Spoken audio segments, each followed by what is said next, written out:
Flashbang. Oh shit. Hey.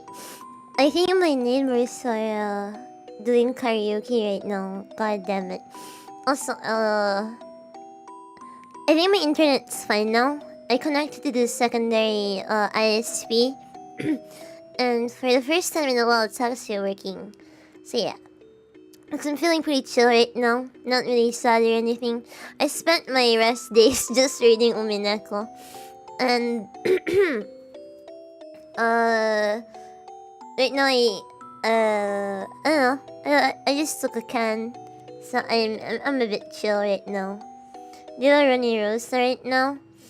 Well, it's not really runny. It's more of like, I don't know. Yeah, maybe. It's not like it's dripping down though. As good a way to spend time as any. Yeah, but like the moment they start talking about like the businesses and inheritance and all that stuff in the beginning, I started to go like, oh, bro. Like I get really bored when it happens. I start getting sleepy and I can't even focus anymore. You're drinking every day? No. I haven't drank in like 2 days. So yes, hi Ark. Anyway, we're gonna be reading horror lolly kani NO UTA. So previously, like I said in my tweet, Saya killed one of Fuminori's MILF friends, and now they're eating her. Fun. So like, we're gonna start off from where we stopped. Alright, let's go. Flashbang. Okay. Can you guys hear it?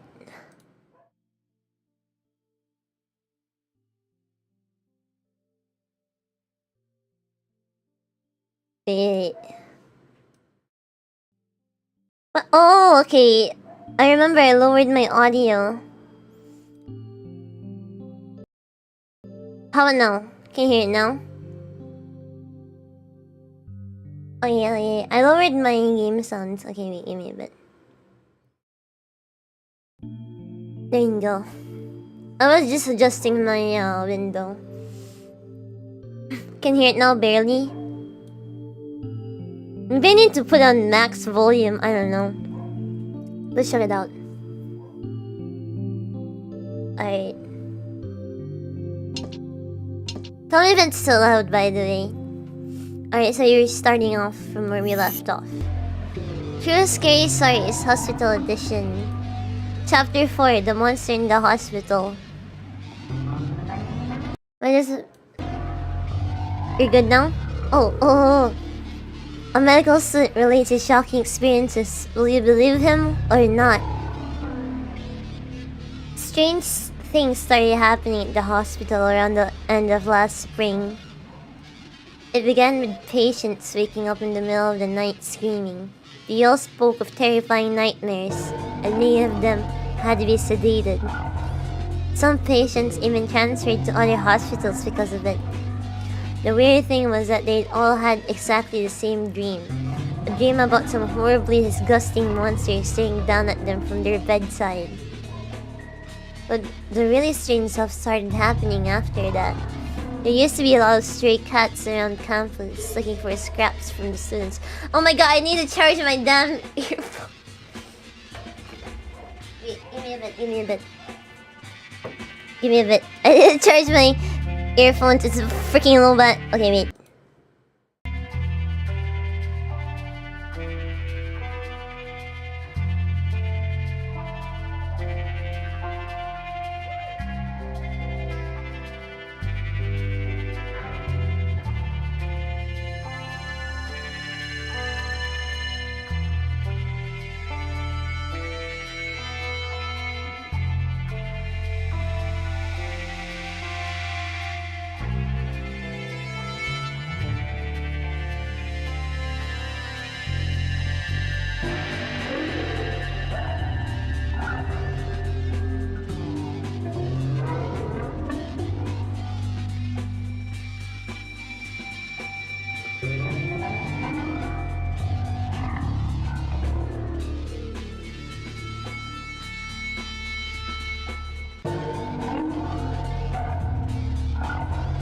Oh yeah, I'm back. Are you getting dementia or just distracted by stuff? Charge scuff every stream. I don't know. Wait. Yeah, she ate cats at kids, so one of you guys were right. The one who corrected me. There used to be a lot of stray cats around campus looking for scraps from the students. One day the cats suddenly disappeared, and it wasn't that they'd stopped coming. It was more like they vanished from the area entirely. And then people stopped walking their dogs around. According to rumors, the dogs were refusing to go anywhere near the school. Eventually, things started going missing in the hospital. Organs, to be precise. Transplant organs kept disappearing from storage. People came close to losing their jobs over it. And it wasn't just 2 or 3 times it happened. They tried to keep it from the students, but we heard it was a lot worse than that. What the hell is that? People started saying that there was someone living in the hospital. Janitors would find strange messes that could only have been made in the middle of the night. Traces of something that had crawled down the hallway, or weird stains caused by something dripping through the ceiling. Konbanwa, new here. Hello, new here. I'm Rachel KoMETA. The late shift nurses started talking about hearing strange noises on the same nights that patients woke screaming. There's one last story, one you can never mention inside the hospital. One day the obstetrics department went crazy. They said that a newborn had disappeared in the night. If that were true, the police would have come and it would have been all over the news. But they say the big shots managed to make it all go away. It's just a rumor, of course. This strange incident suddenly stopped toward the end of summer. Now there are almost no patients complaining of nightmares, and the cats have started coming back to campus. Wonder why? Maybe the eldritch horror found somewhere to stay in, the monster found somewhere else to stay in. But still, what happened in the hospital that summer? Even now, just thinking about it gives me the creeps.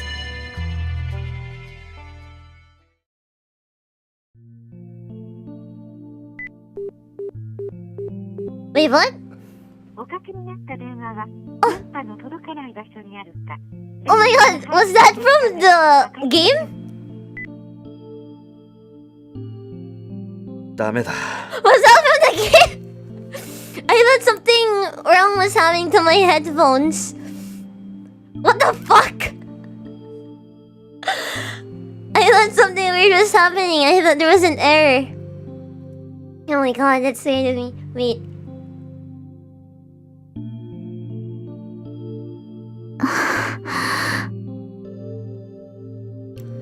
This is the 3rd day in a row they haven't been able to get in touch with Omi.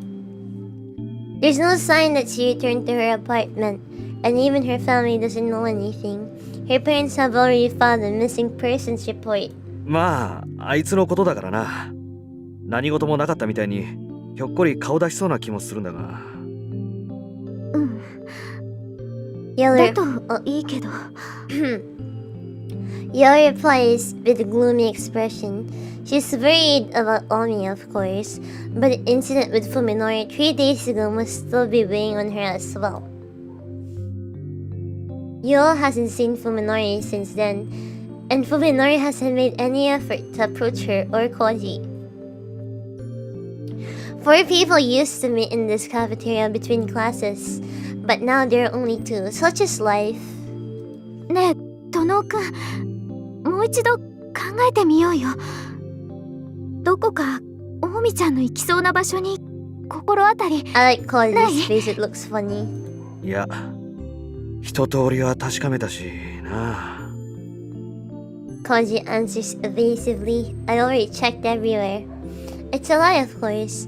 Koji knows where Omi was planning to go that evening, but he doesn't want to bring Fuminori up in front of Yo. Oh shit! My internet! Bitch! Wait.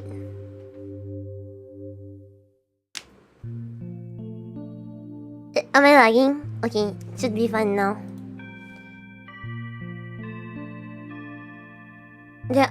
Their awkward silence is mercifully broken by the bell signaling the start of the next period. じゃあ俺行くわ。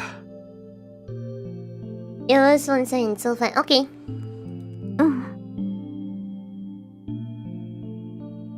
Unless Koji is mistaken, Yo is supposed to have class next period too, but she just sits there, staring off into space. Unable to come up with anything to say, he leaves the cafeteria reluctantly. Both Omi's disappearance and Yo's depression worry Koji, and both problems lead back to the exact same place. 海のりは一体。 But Omi went missing. The first thing he did was question Fuminori. After all, the last time he had seen her was just before she stormed off to give Fuminori a piece of her mind.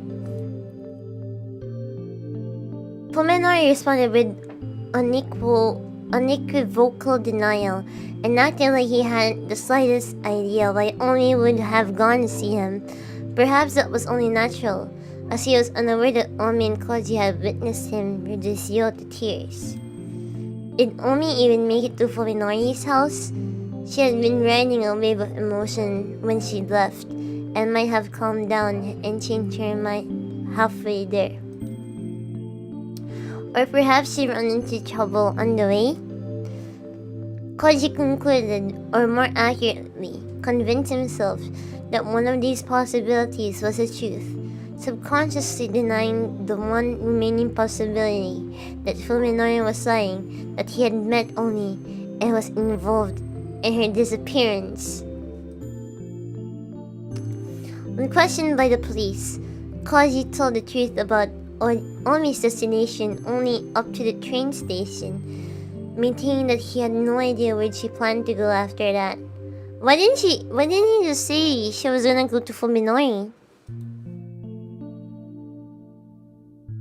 He wanted to cooperate with the search, of course, but Omi couldn't have made to Fuminori's house. Fuminori said so himself, didn't he? In that case, he told the police everything they needed to know. Now wanting to get the still fragile Fuminori involved, oh okay, he forced himself to accept this flimsy logic. Oh, I need to press enter. The conflict has built up inside of him without his notice, leaving unanswered suspicion to fester in his mind. Koji is dipped into thought, paying no attention to his surroundings, but perhaps that is what allows him to catch sight of his friend's back through the crowd of milling students. What? Fuminori? At first, Koji assumes that he's headed to the lecture hall, but it soon appears that he's instead going home. Strange, medical students have required courses in the afternoon. The face startled me. It looks funny though. He looks... Though he is initially surprised. Face looking tasty. What, you guys are into Koji now? Though he is initially surprised, Koji's hesitation lasts for only a second. He follows his friend, taking care to stay far enough behind that he won't be noticed. Me and the homies stalking each other. Can you guys spot the main character? Fuminori wasn't going home, as it became obvious when he boarded a train heading in the opposite direction. Yo! Koji's next guess was that he was going to see his doctor at the T University Hospital, but Fuminori rode straight to the closest station. How common is an empty train in Japan anyway? Aren't they always packed?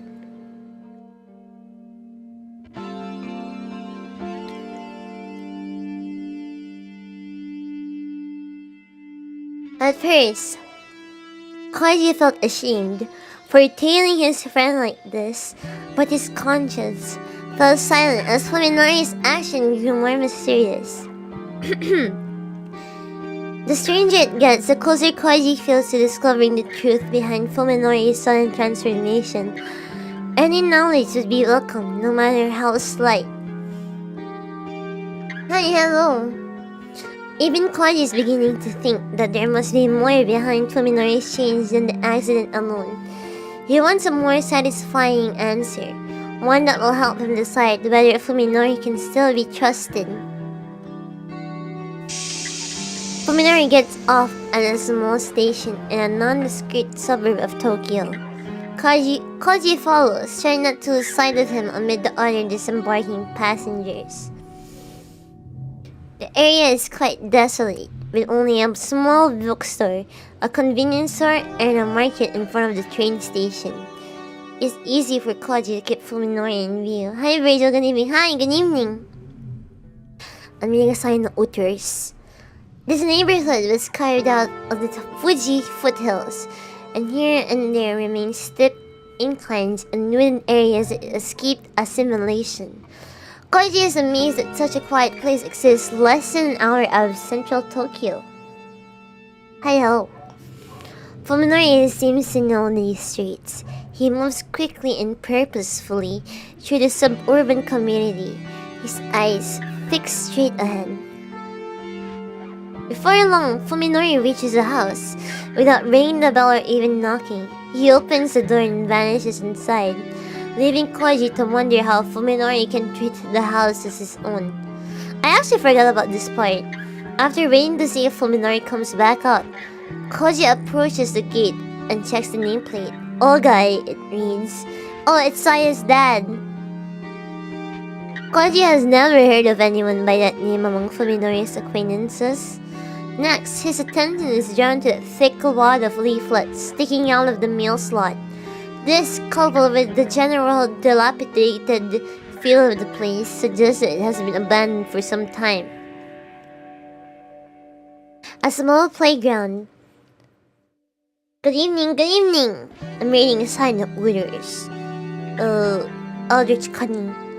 A small playground about 2 blocks away provides an adequate vantage point from which to watch the front of the Ogai home. Fortunately, it doesn't appear to be the sort of house that has a rear exit. Koji settles down on a bench to begin his stakeout. I should have brought more smokes. 1 hour passes and then another, but there remains no sign of movement around the Ogai residence.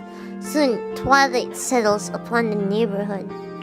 After Koji's 1 pack of cigarettes run out, the stakeout becomes a battle against mounting impatience. He kills time by redialing Omi on his cell and sending her short text messages, but his efforts are futile as he knew they would be. Oh, that's actually sad because they're a couple. And you decide to kill time by trying to check up on her.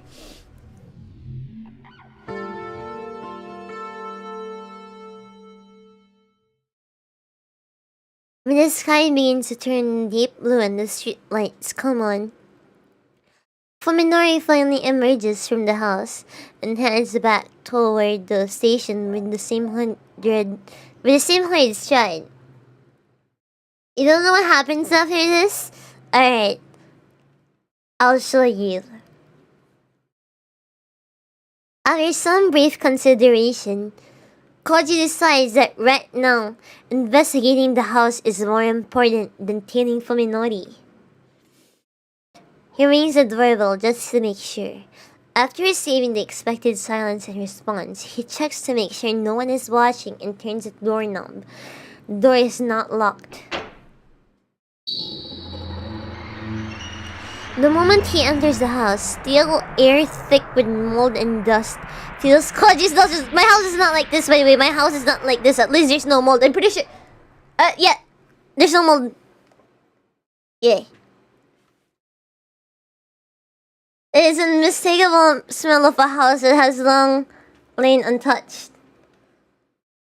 No, we haven't missed a censored scene yet. I'll tell you guys if he did.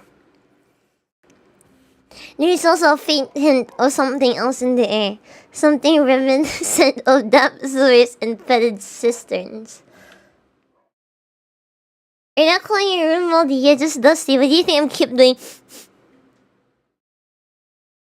Flipping the light switch does nothing. The power must be cut off.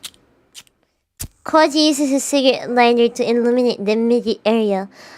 In the thick dust covering the floor, he sees several brand new trails of footprints that could only have been made by shoes for minorities. Koji decides to follow suit and dispense with courtesy. He enters with his shoes on.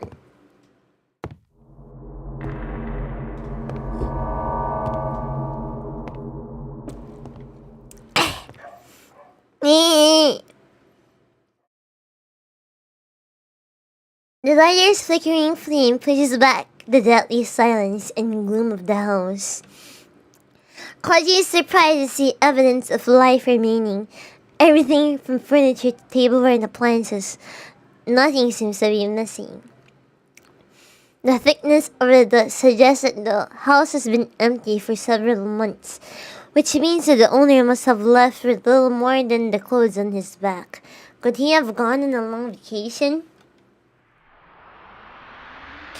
He enters the house with his shoes on. Such sacrilege. Shame on you, Koji. Can you get arrested for that in Japan? The calendar in the den is still turned to April. Empty and silent, yet still exhibiting signs of the life that was once lived there. The house reminds Koji of a passenger ship entombed at the bottom of the sea. In a graveyard-like quiet, a sinister thought suddenly enters his mind. The house explodes if you step inside with shoes on. No, you'll explode. You explode. Not the house. It's you. You're the one that committed sacrilege. No one is living here, but that does not have to mean that the owner left. You think the Japanese have foot fetish with how much they're obsessed with some traditions with taking your shoes off? You think it's just all an excuse by whoever invented that tradition?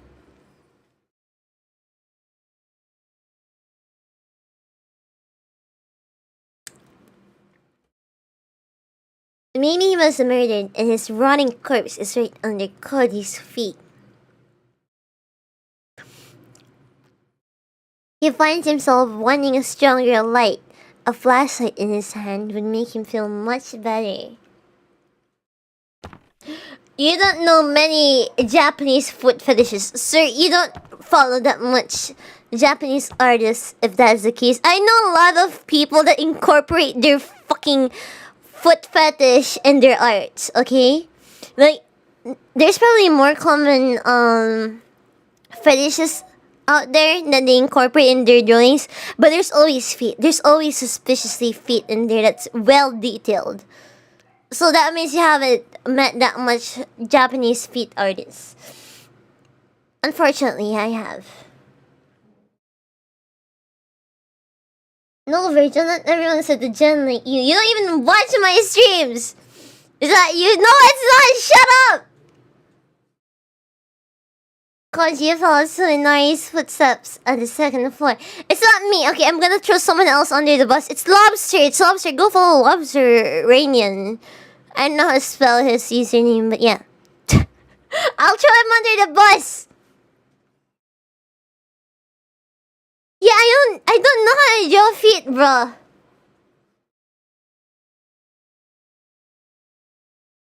Lobster admits it though. Yeah, exactly. At least I'm giving free promotion to my friends. Koji follows Suinari's footsteps to the second floor, where he begins to catch the scent of paper in the stale air. It is the smell of old books, instantly recognizable to anyone who has worked in an antique bookstore or library. The first room on the second floor turns out to be a study. Its towering shelves packed with such a vast number of books that Koji fears for the stability of the floor. Why would you block Lobster? It's not like he posts that weird of stuff. He has a good art. As a medical student himself, he is able to discern at a glance that this study belongs to a medical professional at a high level one at that.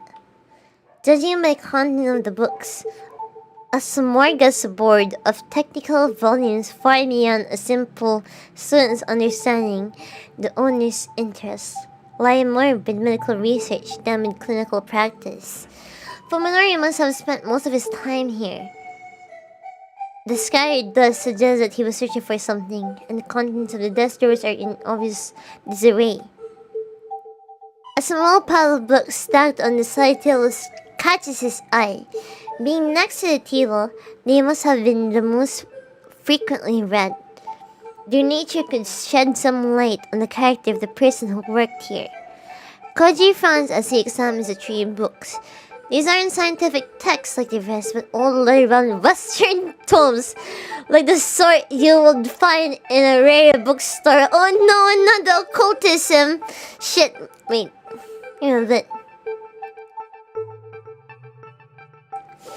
The titles are meaningless to him. I'm not reading that. Tradechifrei appears to concern semiotics, but Ars Magna et Ultima is some kind of treatise on divination.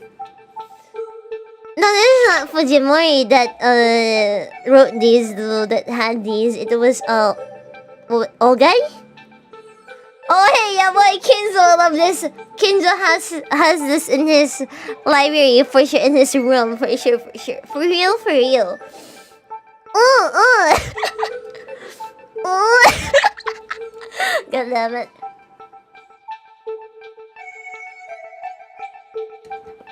And then there's the Voynich manuscript, which looks like some sort of picture book. When you pages through it, he finds the text utterly incomprehensible. Maybe it's some kind of cipher. Whatever they are, they clearly have nothing to do with medicine, refuting Koji's earlier guess that this old guy was a doctor. Looking down, Koji suddenly notices the glint of something black and metallic under the chair. A pocket-sized flashlight, quite out of place among all these dusty books. Fuminori must have brought it in. With relief, Koji exchanges his lighter for the flashlight. Its tiny body emits a powerful white beam that casts away the darkness my forehead be like. His courage restored, he decides to explore the rest of the house. Koji notices something strange. Something that was not visible in the lighter's weak flame. The slime. Dark, oily stains are everywhere. The stains are especially thick around the doorknobs and stair banisters, like something grasped them with hands wrapped in greasy oil. Leaning closer, he sees places where slime was splashed low on the walls, almost as if a wet mop was run violently across the floor. I like his face is so funny. Wait.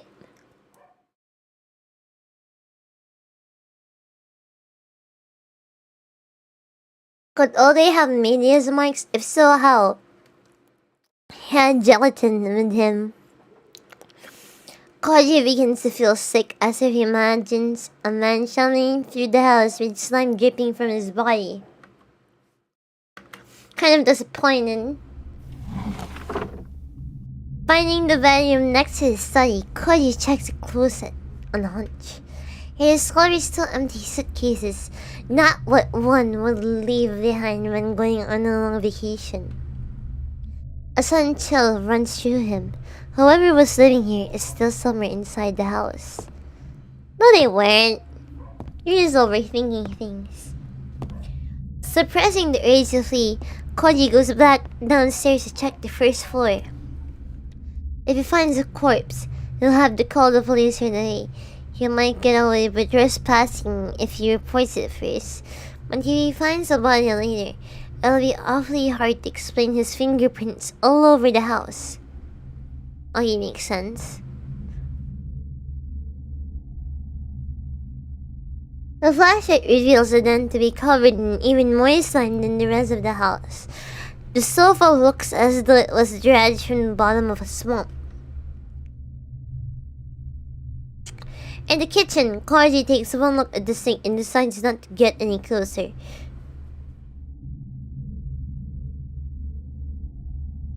He doesn't want any more fuel for his imagination.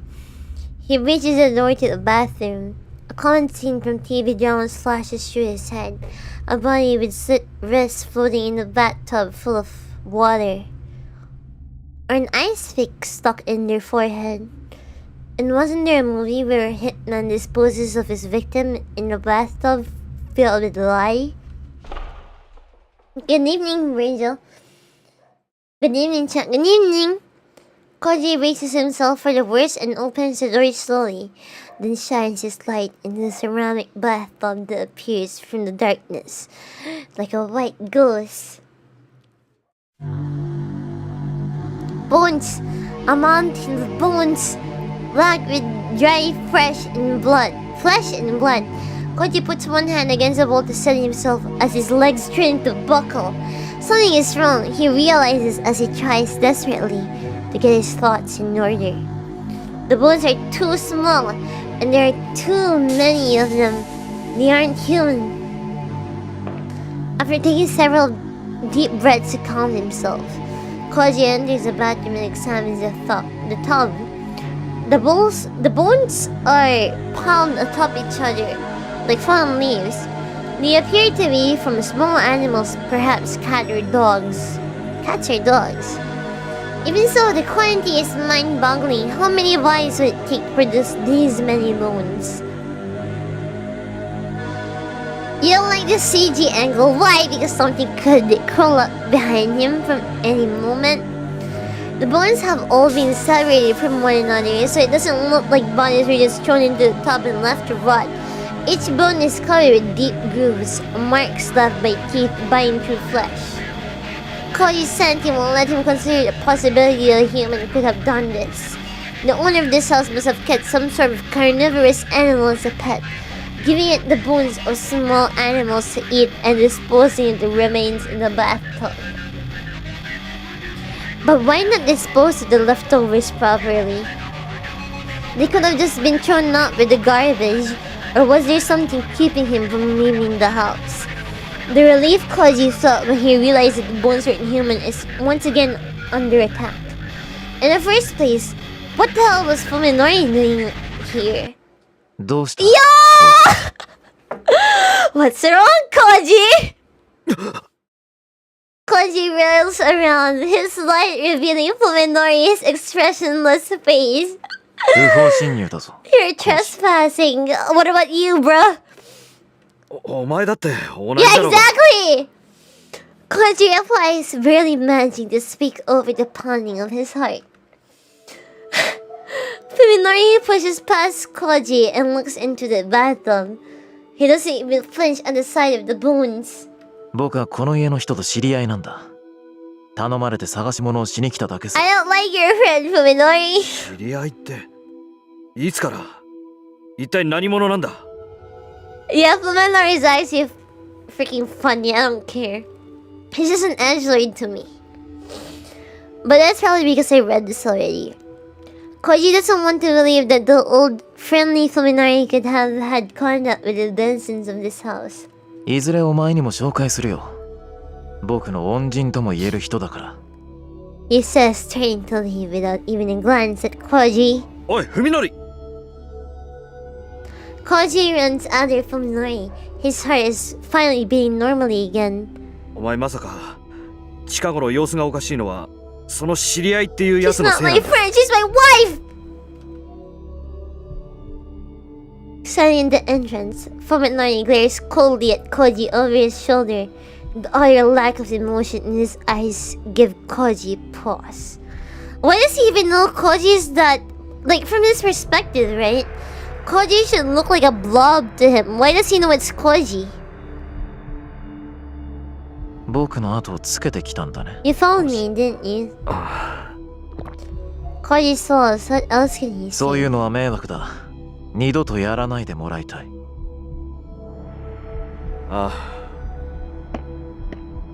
He knows the shape of the blobs and circles. He got used to it. Fuminori walks away without another word, leaving Koji alone in the entrance. Up until this very moment, concern for his friend was still at the forefront of his mind. Now, however, that concern is swiftly giving way to a growing sense of dread.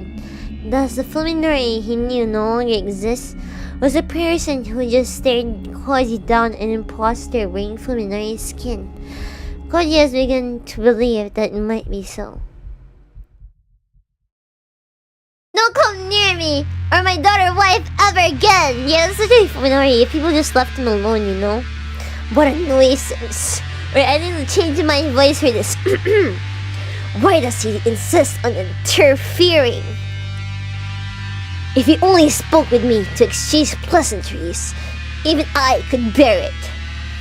But now, he's sticking his nose into my business just to satisfy his curiosity. Koji is a perfect example of someone who thinks that it's always good to take an interest in other people's affairs. He probably thinks that he's doing me a favor by prying into my life. He couldn't be more wrong. If he keeps this up, I might have to find some way to deal with him. Like Saya said, I have to keep my search for Dr. Olga a secret. Koji could ruin everything. I didn't have time to fully investigate the Olga residence today. At this rate, it will probably take several days just to go through the study. Saya didn't believe that I'd find anything to help with the research, but I think there's still a lot to explore. Who knows what I'll discover? Promise, Koji.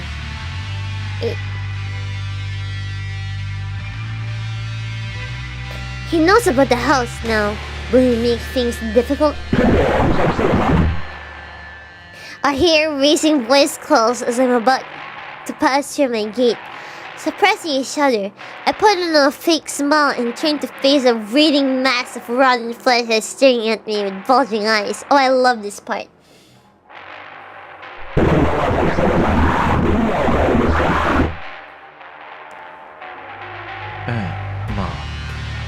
Of course, this is my next door neighbor, Suzumi, a middle-aged painter, I think, who spends all day at home while his wife works. I haven't had much contact with him since the accident. Why is he suddenly talking to me now?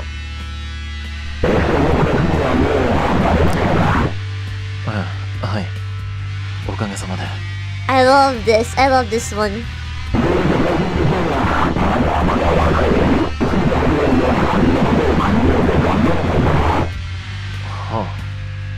What is this? Did he just stop me from...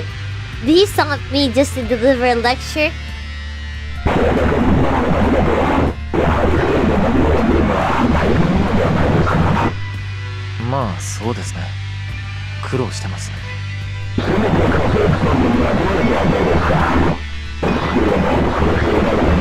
wonder how they did this effect, honestly.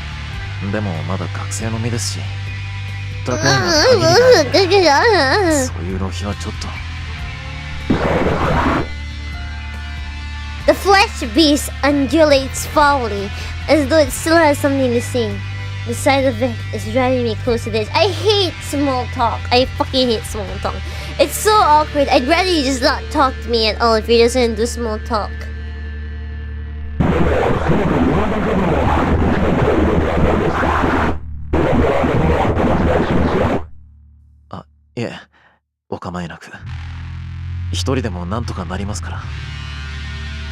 Though I'm the type to try to make small talk long talks, you know?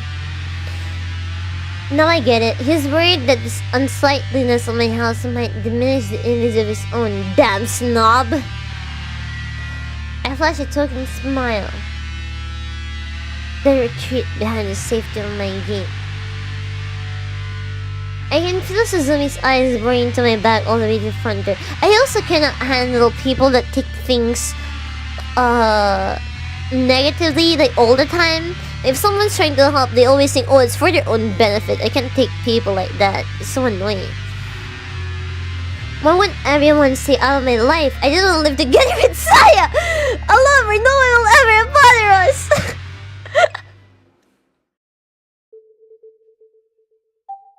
Slowly Yosuke sighs in annoyance as he watches the nearby retreat into his house. What's with his attitude? Even while talking, he kept his eyes averted, as if to avoid looking at something repulsive. Has he always been such an unpleasant young man? No, of course not. When his parents were still alive, he had been a normal youth, a little shy but sensitive and caring. It must be the stress of his sad situation. If it continues to build, he might start to develop serious mental problems. Or is it too late already? Yosuke wonders as he gazes wearily at the Sakisaki yard.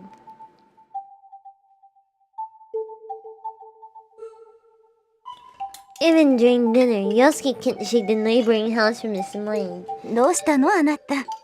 難しそうな顔して。今日ね、隣の家の Yeah, 息子 it's に a 会ったよ。 concern, bro. お隣のって文則お兄ちゃん？ Is it Fuminori Ni-chan?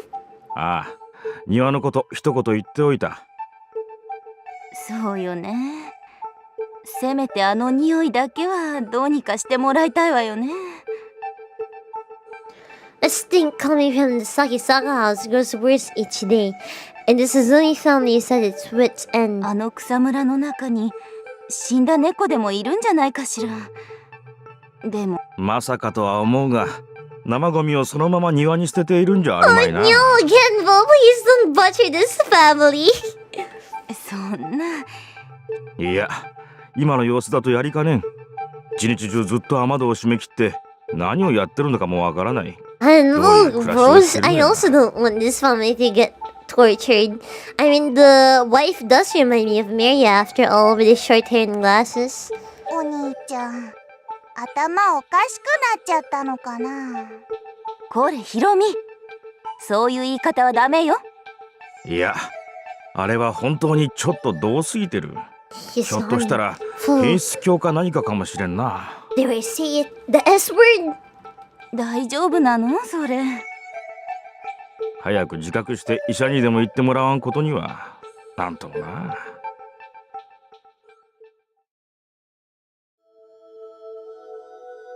The seconds crawled by, each tick of the clock compounding my agony. When I returned from the Oge residence, I was greeted by a sudden empty home. Saya had vanished without leaving any clue as to her whereabouts.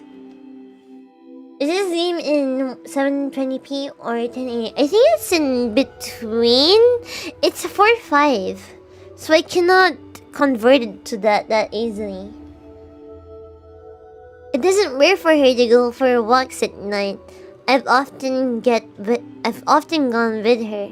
However, such outings always take place in the middle of the night when no one is around and never lasts for more than 2 hours.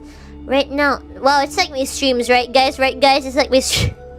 It's like my streams unless they're Yakuza. Right now, it's 5 in the morning. Soon the sky will begin to show the first light of dawn.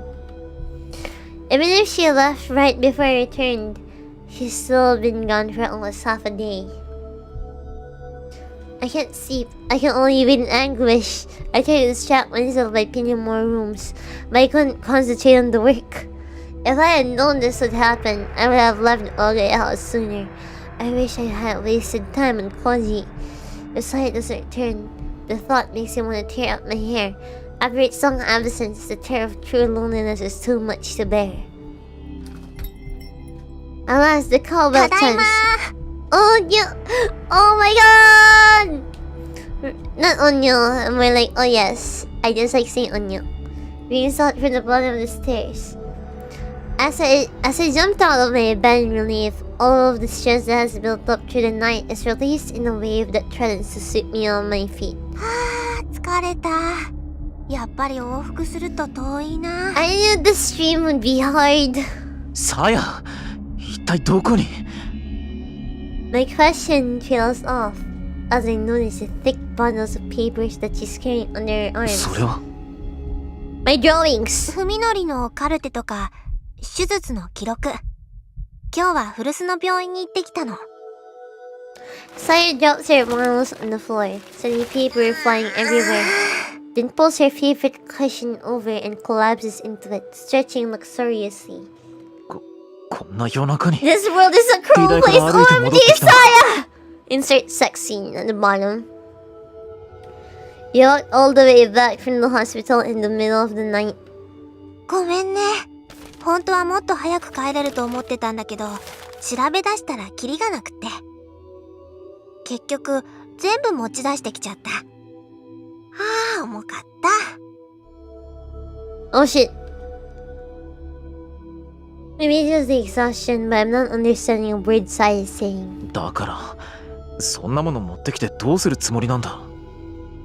どうするって、もちろん調べるのよ。うちで時間かけてじっくり。 She replies, holding one MRI photograph after another up to the light. I'll have plenty of time to go over it here. あら、何やってんだか。あ、これは要チェックかな。あとは At first, I think she's just playing around, but the occasional mutters of, better check this one. Ah, I see. Well, that was silly of them. And the like as she separates photos into a growing pile beside her. Made me think that this might not be a joke after all. 君わかるのかこういうの。パパにいろいろと教わったから。She flashes me a grin that returns to the papers. そういうこと。これじゃあいつまで経っても直せないよね。Yeah, I'm staring at my signal right now. God damn it!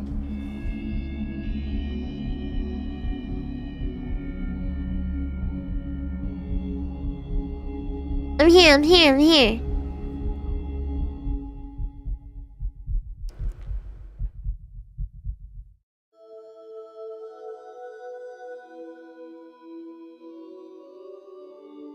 I'm staring on the internet right now. Maybe I should switch to the faster one?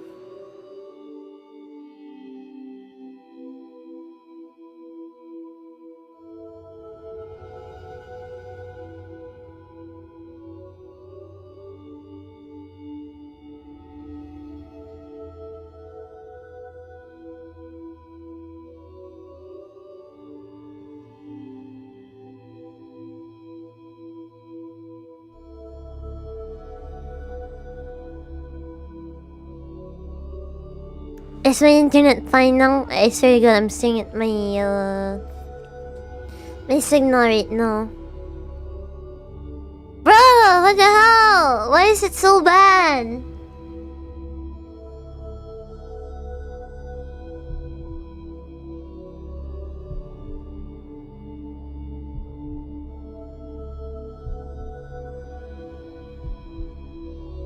Okay, am I back? And I'm back. I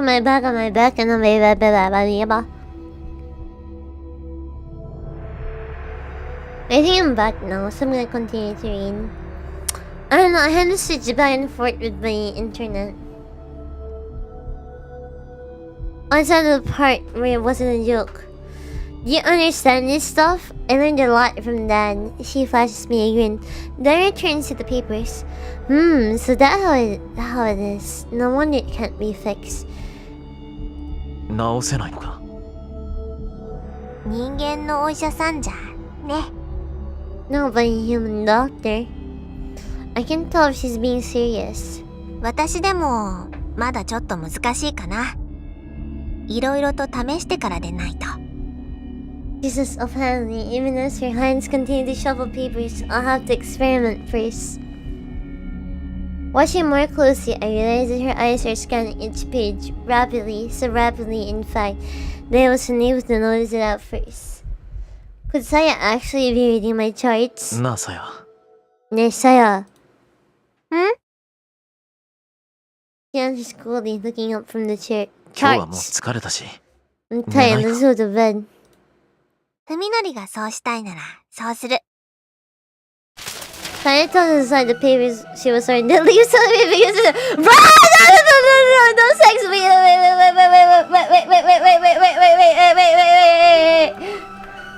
おい、ねえ、寝る前に一回だけ。ね、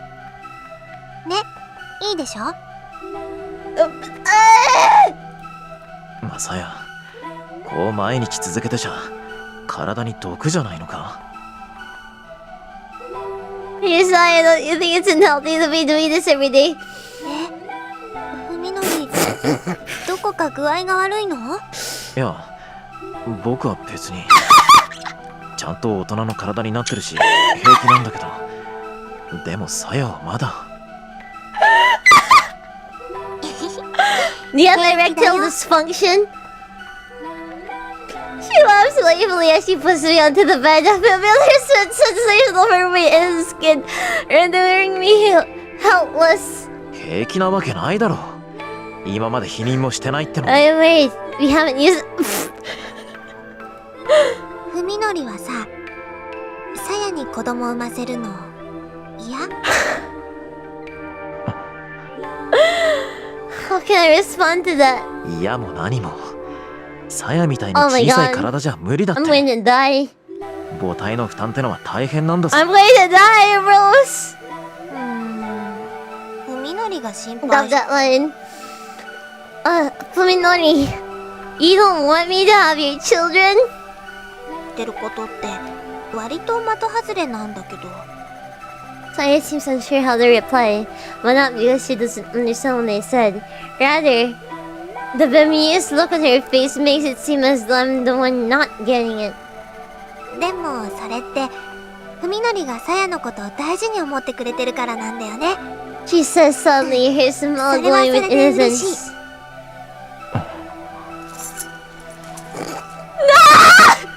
I can hear it! なあおい、だからさや。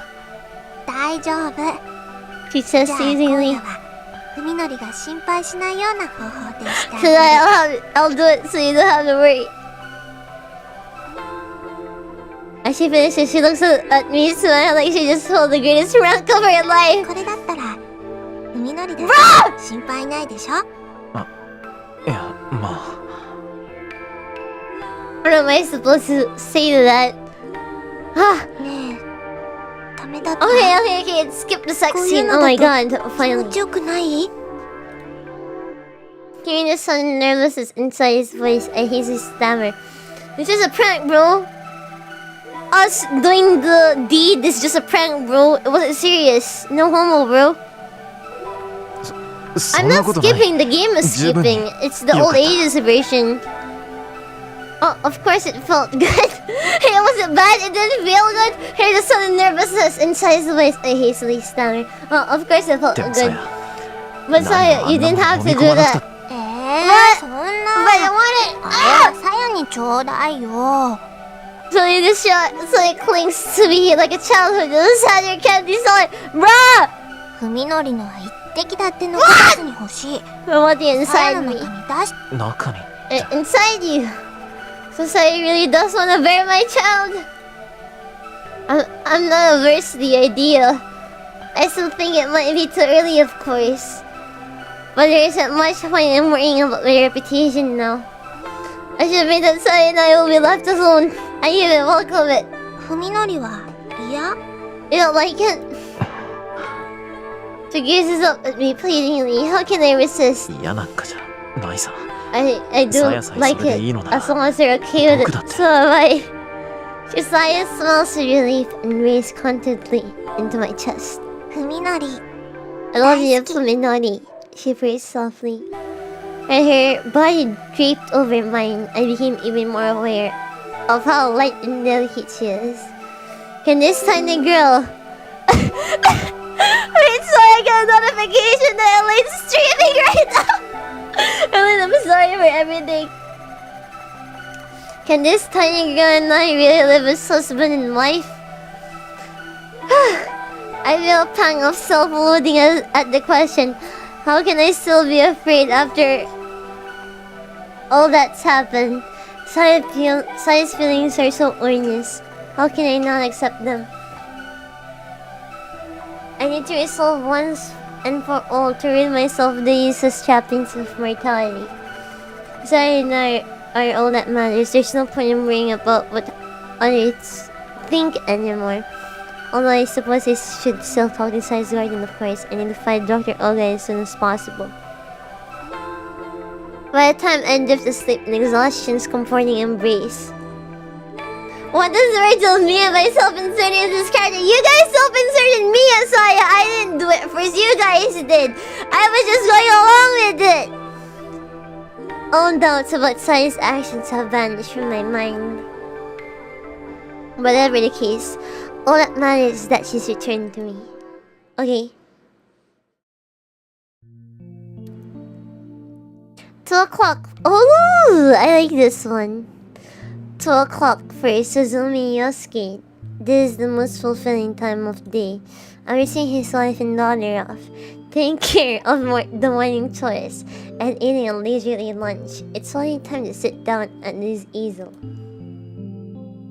He's not a particularly popular painter, and he would only hold an exhibition if he were hurting for money. However, this is the guy earlier, the concerned neighbor.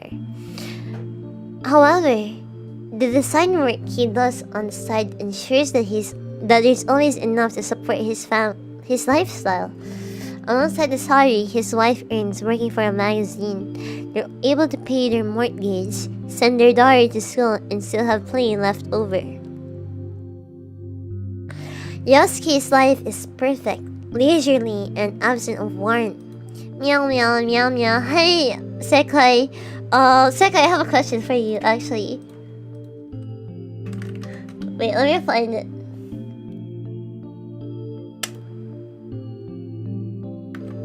Wait, I had a question for you. I was thinking about... Wait, I'm trying to look for it. Sekai, I had a question for you.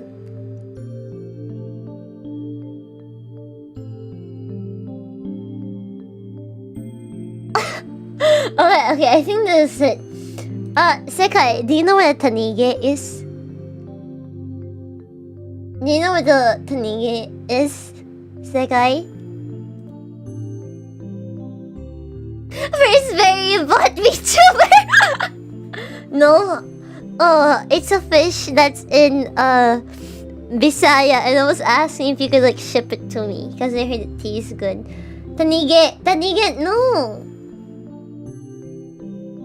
Tanigue.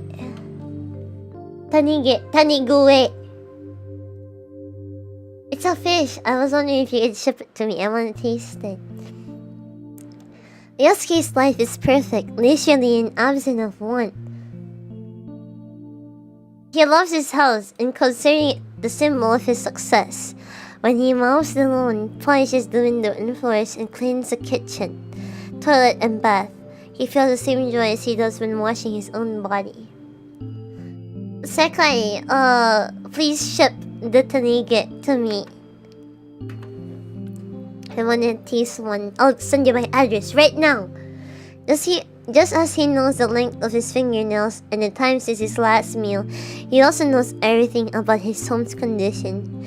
The status of every door, the freshness of every flower, the amount of ice in the ice tray. Every last detail. This is his pride, and when he sits in his studio, smelling the turpentine and knowing that each element of his house is in perfect order, he feels the ultimate satisfaction. While trying to find the right combination of paints on his palette, he suddenly feels thirsty, but soon remembers that there isn't much orange juice left in the refrigerator. In fact, it's almost about time to stock up on bath additive and powdered soap. He could get everything at the supermarket when he goes to shop for dinner, but it would probably be quite heavy. Ooh. Now then, where should I leave off to go shopping? As he ponders this dilemma, he heads downstairs to the kitchen. This guy's living the life. Just then, a breath of air tickles the back of his neck. It's a very local fishing market, so okay, I'll ask my family. Bring him to a halt in the middle of the hallway. A breeze. Impossible. Every window in the house is closed. Yosuke shut them himself during his morning cleaning. Yosuke enters the living room, searching for the source of the breeze.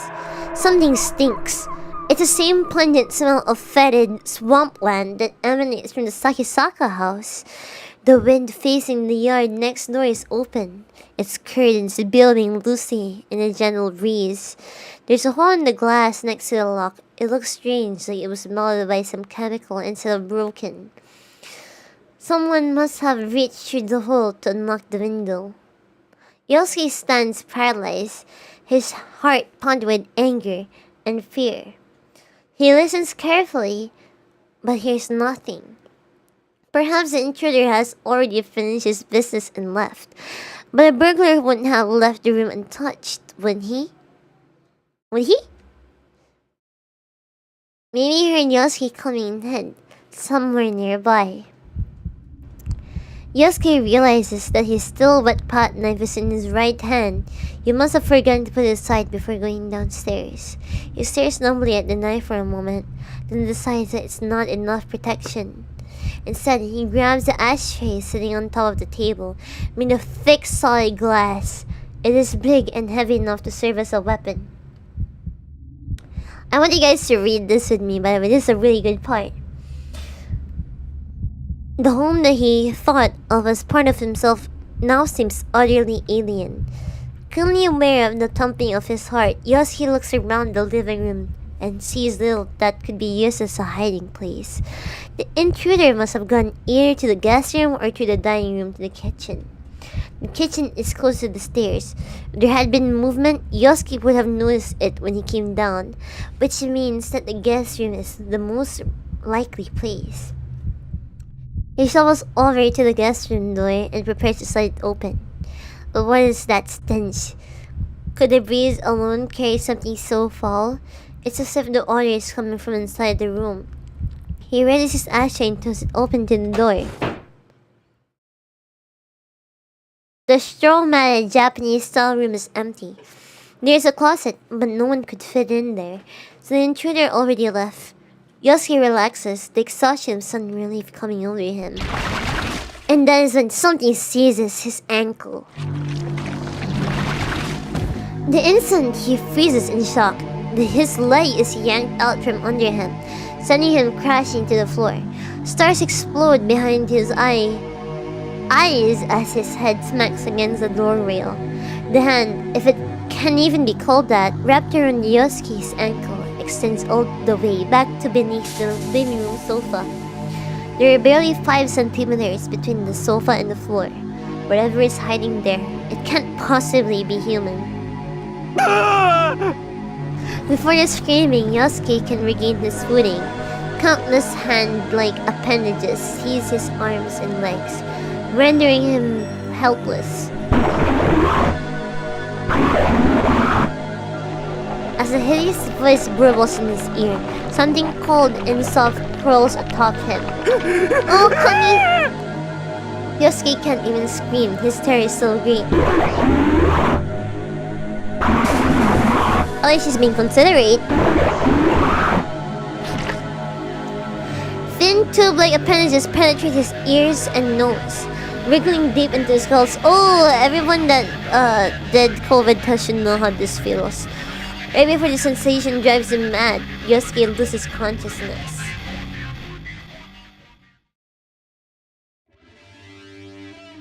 Oh! お時間を取っていただいてありがとうございます。 Koji says his humble bold considering his surprise at the doctor's youth. Even without her light makeup, she won't look a day over 30. She must be quite talented to be leading a neurosurgeon at such a young age. いいのよ。あなたたちみたいな人が来てくれたのは私としてもありがたいところだし。 Her friendly smile has none of the coolness one might expect from her sharp, refined beauty. はじめまして。崎坂文則くんの主治医の田んぼです。文則の友人で殿浩二と言います。彼女は Bless girl. 筑波陽。 I'm talking about Tanbo, by the way.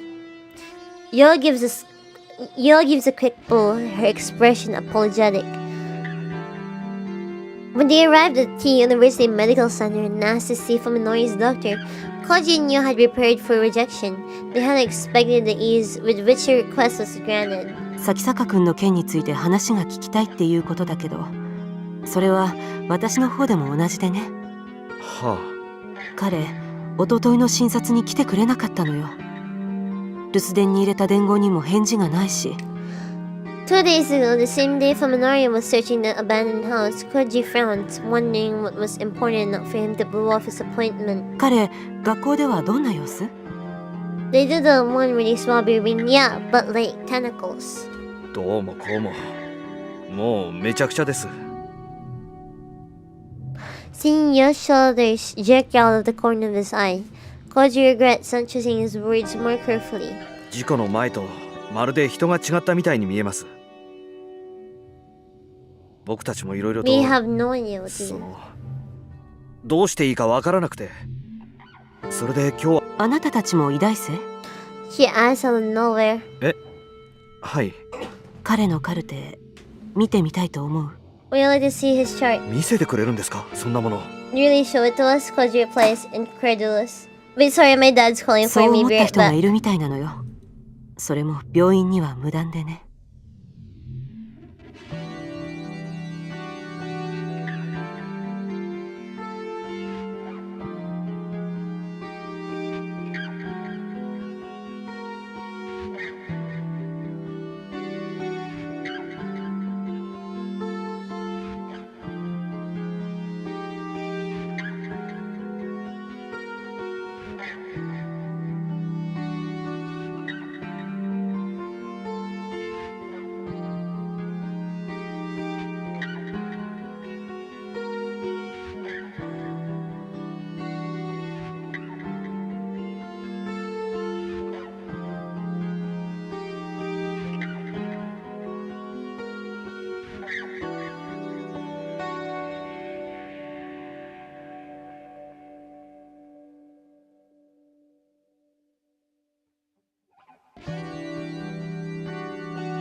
Oh yeah, I'm back. He basically asked if I wanted dinner again.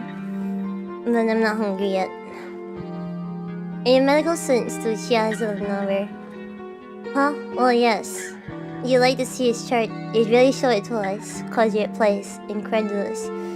Dr. Tambo regards him silently for a moment, then sighs and says, someone wanted to see it, and without the hospital's permission. Oh, thank you for the super chat scribble in the dark. 一昨日の晩、この病院に誰かが押し入ってね。保管庫から咲坂くんのカルテを盗んでいったの。本当ですか？ Again? You eat dinner twice? Did I say again? She stares hard at the astonished students, then shakes her head with a tired smile. まあ、 The あ last な time た I た ate ちは無 was 関 like, 係そうね。 I don't know, like ちょっと安心したわ。 1 p.m.? I haven't actually eaten like olives by themselves. I always ate them from like pizza. Are you winning, daughter? Good thing I'm playing the all ages version. But it doesn't look like you two are involved. That's a relief. 当たり前で Of す。 course you aren't. でも、犯人は咲坂くんの容体に興味があ The るか、 culprit must have had an それとも interest in his 彼の condition. 治療記録 I を消 wanted した to かっ erase たの his か。 records. いずれにせよ、彼に関わりのある人間としか思えないわ。は An ominous thought flashes through Koji's mind. It couldn't have been Fuminori himself, could it? Koji looks at Dr. Tanmo and finds her staring right back at him, her expression grave. He realizes that she must be harboring the same suspicion. あなたには他に心当たり Why はな didn't い？ he walk during the saga scene his Sakisaka-kunの知り father 合いで、 passed revolt そういう for ことを real? やりか Maybe ねな because い he よう did な a 人。 lot of times already? Like he walked in a bunch of awkward times already that, you know, it kind of just faded over time. It wouldn't be funny anymore. Plus, I would be yelled at on stream. What do you think? Do you have any idea who might have done it? He does do the at least he has the courtesy of not saying anything weird on stream. Perhaps Dr. Tambo didn't have anyone in mind when she asked, but Koji's thoughts immediately fly to the eerie house to which Fuminori led him. 知り合いだか何なのか Who's this doctor 自分にも lady? よ It's くわからないんですが the MC's 多 doctor. 分医者か医学関係の人で Except that one space. Oh Yeah, my- he didn't know it was streaming at the time. Cause like, I usually stream around this time, right? So he didn't expect me to be streaming in the morning here. I don't really know what the relationship is, but there's someone called Oge. Probably a doctor or a... Koji stops speaking as he sees the dramatic change that has come across Dr. Tambo's expression. ご存知なんですか You know Dr. Ogai? 咲坂くんがその男といつどうやって知り合ったのかわかる？ You know when and where Fuminori met that man? いえこっちが知りたいぐらいです先生一体何者なんですかあのオーガイっていう人は After remaining silent for some time, Dr. Tambo loses a heavy sigh. いいわ。その気になれば簡単に調べがつくことだし。大貝正彦はうちの大学にいた教授よ。いろいろと不祥事があって半年以上前に免職になったけど。不祥事って一体何をそこから先は部外者に話せることじゃないわ。どのみち咲坂君には何の関係もないことよ。Koji has no argument with which to answer Dr. Tambo's flat rejection. However, he can't shake the feeling that this Ogai person is the key to unraveling the mystery surrounding Fuminori. 先生もしかしたら咲坂文則は刑事事件に関わっているかもしれないんです In this sudden declaration, both Yo and Dr. Tambo raised their eyebrows. どういうこと？彼を訪ねていったっきり行方不明になってしまった人間がいますもちろん文則は否定していますがそれってもみちゃんのこと？ Koji is unable to bear the shock in Yo's す voice. まんつくば君には言えなかった Dr. Tambo is frowning, her expression even more serious than before. そのオーガイという人物が今文則の関心の焦点になっているらしいんです This is the double dated I wanted, Fujimori! Right now, this Ogai seems to be the center of Fuminori's attention. 彼が何者で文則が彼の何について探っているのかそれが分かれば少しは事情が見えてくるかもしれませんお願いです先生教えてくださいこの Dr. Tambo hesitates for some time, refusing to make eye contact. But she finally shakes her head. ごめんなさい。こればかりは私の一存で話せる事柄じゃないの。先生でも少しだけ待って。私は私なりにいろいろと調べてみる。お願いします Koji is out of options. All that's left is to trust this young doctor. It's frustrating, but a friend's rights only go so far. お互い携帯の番号を交換しておきましょう。何か分かったら連絡するわ。あなたたちも何か新しい動きがあったらすぐに私に教えて。ええわかりましたわかりました。Why is it taking so long to load? Hello? Oh, never mind. I had to click it again. What happened to me? Oh, this part is really nice. Please read this. Yosuke's awareness returns slowly as though rising from a bog. He's cold, no, hot. Something itches, like tepid tongues and cold slugs crawling over his skin. What the hell's going on? Timidly, he opens his eyes. It's everywhere. The thing that attacked him in the living room, it's everywhere. The terror shatters Yosuke's sanity. He throws off the thing lying atop him, but his wild flailing sends him crashing to the floor. But is it really the floor? The long, wriggling fibers of what should be the carpet are winding themselves around his finger. The floor is made of worms. He tears his limbs free of the worms and tries to stand, but loses his balance and tumbles to the floor again. The worms immediately swarm over his body. Where am I? Where did that thing take me? Yosuke crawls across the worm-ridden floor toward the only exit from the pulsating room. Yeah, he's like Fuminori now. When he gets outside, however, all he can see is blood, bile, and rotting. There is no place to run. Most terrifying of all, this hellish place has the same layout as Yosuke's house. In a half-mad daze, he wanders through the nightmarish mockery of his home. In a small room where his studio should be, he finds an easel made of bones displaying on blood-soaked canvas. Like some cruel joke, everything is exactly where it should be in Yosuke's studio.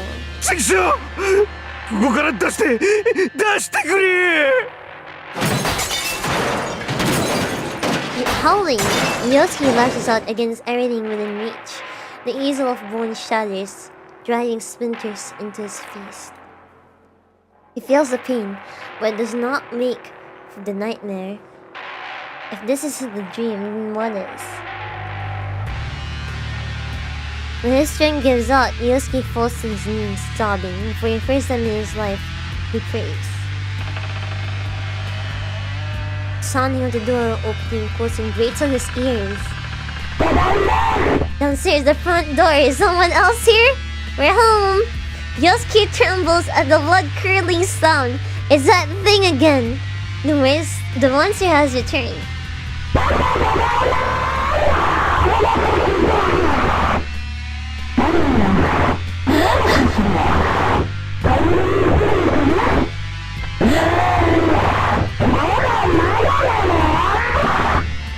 Oh no! Yosuke hears the sound of something slimy, sloshing its way up to the stairs. Even as he cowers in terror, he slides his trembling hand across the floor and grabs one of the bones from the broken easel. The tip of the bone is nice and sharp. If he holds it in both hands and puts weight behind it, he might be able to use it to defend himself. The monster's growls are getting closer. Holding his breath, Yosuke presses his back against the wall next to the door. The pounding of his heart is like thunder in his ears, so loud that he fears the creature might hear it. He knows it will eat him if it finds him again, but it's all he can do to keep from crying. Alas, the door creaks open. Anata? Yosuke leaps on the creature as it enters, fear turning his roar into a high-pitched scream. The flesh beast is covered in sludge and wild juices, but before horror can paralyze him, Yosuke rings his bone stick, stabbing the dislike cry of fear. The monster screams as the stick pierces its chest and punches through to the other side. It falls back, writhing in agony. The sight of its pain sets Yosuke's blood in fire. I can win! I can kill it! If I finish it off before it enters my head again, I'm safe! Yosuke grabs the bone and twists with all his might. The monster convulses and gurgles, its trembling tentacles reaching up as though begging for help. Yosuke knocks it to the floor, then brings his heel crashing down on its flopping body once again and again. With each stomp, its groans and spasms grow weaker. When the monster at last stops twitching, Yosuke, panting hard, tears the stake from its corpse and rises to its feet. Papa! Something squeals! Yosuke turns around to see another, smaller monster peeking out at him from the stair landing. There's still one left. His desperate, rage-filled attack both exhilarated him and gave him a taste for violence. This one will be easier. It's smaller and weaker. Grinning maniacally, Yosuke raises his stake and moves towards the second creature. The The monster flees screaming down the stairs. Not about to let its prey escape. Yosuke roars and gives chase. The thought that killing the monsters might end this nightmare feeds his savage bloodlust.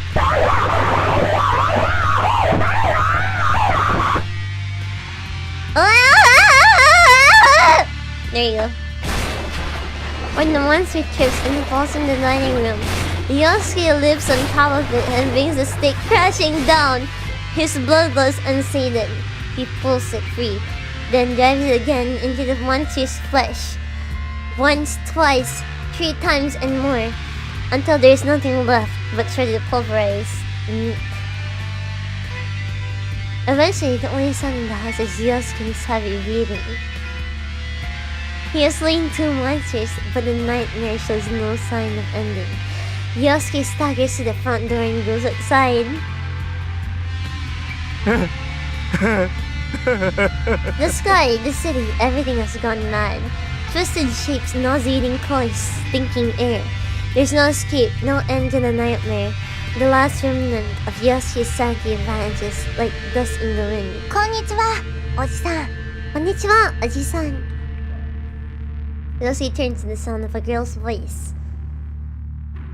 She is standing in front of the house next door, wearing a spotless one piece over her pure white skin. In the midst of this forbidden world, she alone glows with beauty. おじさんには私がどう見える？ Bangers apart! ああ、とっても可愛いよ。とっても可愛いよ。Yosuke feels a sudden black lust rise within him. 本当？じゃあ実験は成功かも。No! Yosuke walks up to the strangely jubilant girl and brushes his hand against her long smooth hair. こんな可愛らしい女の子はこの世界には君一人しかいないんだろうね。おじさん？ She looks up at the man towering over her, perhaps disturbed by his hungry stare. お嬢ちゃん、 Bruh! おじさんと遊んでくれるかい？いいけど。 But no, sorry, you can't be this stupid, come on. A grin parts Yosuke's lips and he replies, そりゃあもうおじさんが楽しめそうなこと全部さ。 With that, he grabs the girl's collar and tears the front of her dress wide open. Shocked and fear twists the lovely girl's delicate features, stimulating Yosuke's sadism. Even after killing those 2 monsters, the embers of violence still smolder in his heart, and now they have new fuel to burn. いい顔だよお嬢ちゃん。おじさんにもっと可 How was 愛 he らし suddenly い顔 horny? を Remember して in 見 Devil せ and てくれない Crybaby か when Akira was so angry that he turned horny instead? And started like nodding all over the goddamn room. See, like I mean, I like the expression on you. Would you show me an even prettier one? Yeah. The terrified girl flees into the Sakisaka house. Yosuke runs after her, feeling the joy of the hunt. いや、来ないで！ Even in desperation, she has no hope of outrunning his longer stride. Yosuke charges down the hallway and catches up to her in the kitchen. He grabs her from behind and wrestles her to the floor before she can resist. Oh, they cropped it! 離して！そんな、どうしてなの？ Me chasing my friend at night, be like, bro, you would do this to your friend, bro. What kind of friend are you? That's going too far, so homie. だから言っただろう。お嬢ちゃんが可愛らしすぎるからだって。 Oh, this her fault. Enjoying the sensation of her thin arms struggling futilely against his grip. Yosuke uses his weight to hold her down while ripping off her remaining scraps of clothing. やだ！こんなの嫌！やめて！ Yosuke stares at the smooth, perfect body of the girl flopping beneath him. The thought of violating such an immaculate creature amid the horrors of this twisted world is irresistibly erotic. Yosuke runs his tongue over her stomach and chest as though preparing to eat her whole. She stiffens and whimpers to the sensation. こんなはずじゃ just his regular brain fucked him. Her tear-choked voice satisfies Yosu's lust for conquest. This nightmare has violated him, but now he is able to visit the same torment on this innocent girl. Where he was the victim, he is now the victimizer. Then, the release he feels is intoxicating. Wait, is there something you want to tell us? What do you want me to tell you guys? No, stop, I'm scared for Minori! I haven't even done anything yet. Where's the voices? Putting a somewhat close to the sobbing girl's ear, Yosuke whispers, if you're scared already, how are you scared when I put it in you? Ah! Stop! Help me, Minori! That's a crime! Every world has its own rules. As always, the sights of the city grate on my nerves. Today, however, I don't feel as much hatred as I usually do. I have grown more accustomed to my condition, but that is not the reason for today's high spirits. My search of the Ogai house has finally borne fruit. When I pulled all the drawers out of the desk and study, I found an envelope stuck between the desk and the wall. It must have fallen off the back of this running tree. Inside there were 3 outdoor photographs. I couldn't recognize the scenery due to my condition, but I'm pretty sure that they showed 3 buildings. Scrawled on the back of each photo was an address: Nagano Prefecture, M Village, Tochigi Prefecture, S Town, Shizuoka, H Town. None of the names is familiar, so they must be way out in the countryside. The photos are all dated more than 10 years ago. I don't know why they were taken or what they mean, but maybe Saya will be able to make some sense of them. In any case, there is something that even Saya missed while she was living in that house. I wonder how she'll react when I show her what I've found. Saya, I want so badly to see her. The thought of her waiting for me speeds my footsteps.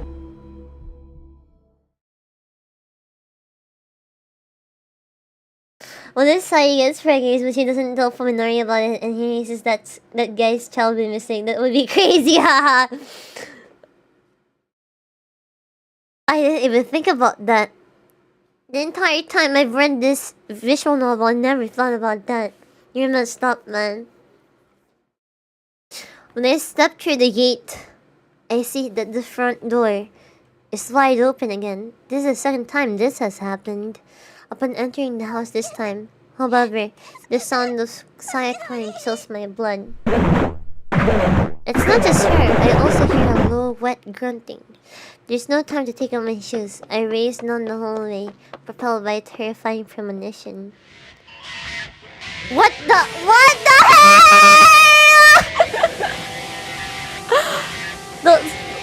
Don't, Susan, don't have mercy, please. A monster is in my house and it's attacking Saya. The filth oozing from its body spreads across her skin as it moves with animal ferocity. She looks at me with tear-filled eyes and calls my name in a weak, breathless voice. Please, Susan! It's been so ages! Hi, Alice! Welcome to the stream! Great timing! Great timing! Help me, moderator. Fuminori, help! Rage erupts me inside like black lava. The monster stops gorging itself inside its body and turns its head to look at me. Surprised by my own composure, I step past it and grab the meat cleavers, sitting next to the sink. Without a moment's hesitation, I slash at the monster's face. It screams and staggers away from Saya. My attack must have blinded it, because its flails, its tentacles wildly as it tries to drive me away.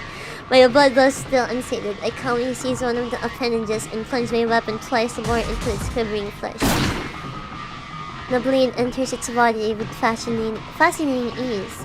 Each strike sprays my face with its blood. As I carve the monster to pieces and savor its hideous screams, My mind is fully consumed by rage. No mercy. I'll see this monster suffer for what's done to Saya. I give myself to the fury, howling at the top of my lungs as I slash and slash and slash and slash. Even after the flesh piece stops moving, I keep slashing until I realize that I can no longer feel pain.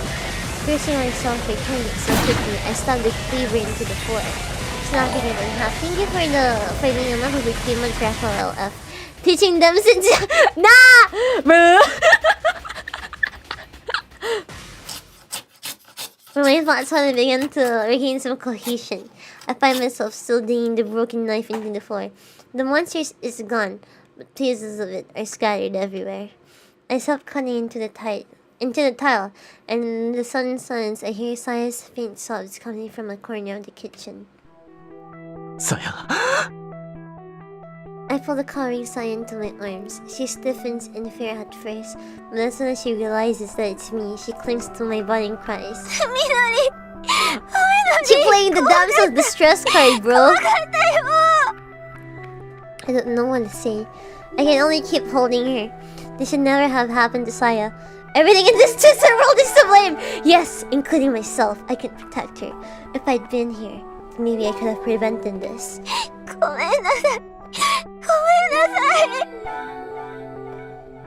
She says again and again in a voice choked with tears. Not wanting to hear that from her, I pulled her head into my chest. さやは何も悪くない。さやのせいじゃない。And yeah, I wonder about that. I tried to reassure her, but she shakes her head vigorously in denial. Well, at least she's self-aware. I don't understand. What is she saying? 君がやったって。 At least she's self-aware. この人の頭の中をみのりと同じ状態にして She answers, glancing into the dismembered monster with her swollen eyes. It takes me some time to understand the meaning of Saya's words. Yeah, Saya needs a belly punch for sure. どうやって？ What? But how? Finally regaining her composure, Saya responds to my confusion in a low voice. 私にはそういうことができるの。私に生まれつき備わってる能力なの。 Doesn't that mean you can turn me back? I don't think he wants to turn back anymore after meeting Saya. どこをどういじればいいのかは Remember? 生き物 Remember? まちまちだからちゃんと勉強してからでないとダメだけどみのりの脳に何があったのか私は下調べして分かってたからだから同じことができるかどうか他の人で実験してみたの。なんでそんなことを？そうすればみんなみのりみたいに私に優しくしてくれるように Damn, girl. かと思って。 My heart aches at the loneliness in her voice as she confesses her sorrowful wish. それなのにこの人は全然優しくなんかなかった。 Yeah, he killed his family. さやのことをいじめたいって壊したいって言ってあんな。 She starts crying into my chest again, unable to say anymore. I gently rub her back while trying to get my jumbled thoughts together. What is Saya? That she can do such a thing? The answer is beyond me. However, there is one thing that I can answer here and now. Saya is mistaken. 僕がさやに優しいのは僕が事故に遭ったからだってそう君は思ったんだね。He nods sadly. I smile and shake my head. 違うよ。それはただの始まりでしかない。She was his queen. そんな簡単なことじゃないんだよ。僕とさやが出会ってそれから2人で過ごした時間のその一日一日の積み重ねが今の僕らの関係を作ってるんだ。みのりあの日から今日までさやと一緒にいた僕だからさやに優しくして大切にしてあげたいってそう思う僕になった。そう思われるさやになったんだ。これって大変なこ Saya と is だろ。 still crying, but now her tears feel warm against my chest. 分かってる。さっきやっと分かった。Her smile shines through her tears. さやには文則しかいないんだって。文則みたいな人はもう他に誰もいないんだって。Now more than ever, I feel the depth of the bond between us, and I'm sure that Saya feels it too. I wrap my arms slightly around her and seal her lips with mine. Saya responds, winding her arms around my neck as our tongues desperately seek each other's warmth. At this moment, Saya is my whole world, and I am hers. Earth turns for us alone. Of course, I still haven't told her something very important. I don't know why I've never said it before, perhaps because it was always so obvious. However, I should put it into words at least once this old mind. さや、僕は君のことが。待って。 She stops near the finger against my その lips. 前に、文則、一つだけ確かめさせて。僕の望み。I did not saying to my hands an unusual solemnity. さっきも言ったけど、 I can affect 私 the には bodies of living things in a 私 way にし that かできない nothing 方法 else で can. 人間の脳をいじ Now る that 方 I've 法 learned も how to manipulate これ human でちゃん brains, と確認が取れ Saya た。 pauses and takes a deep breath before だから、 continuing.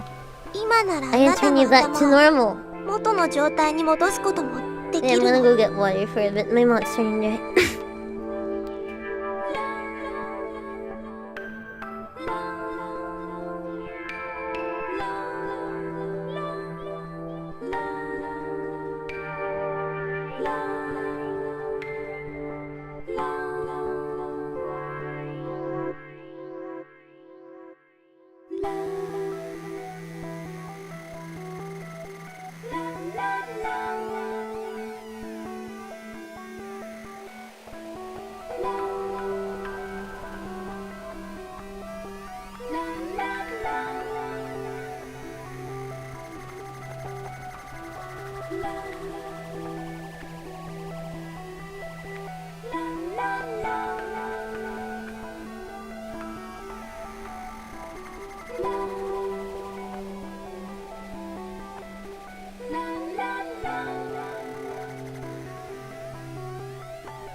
I am back.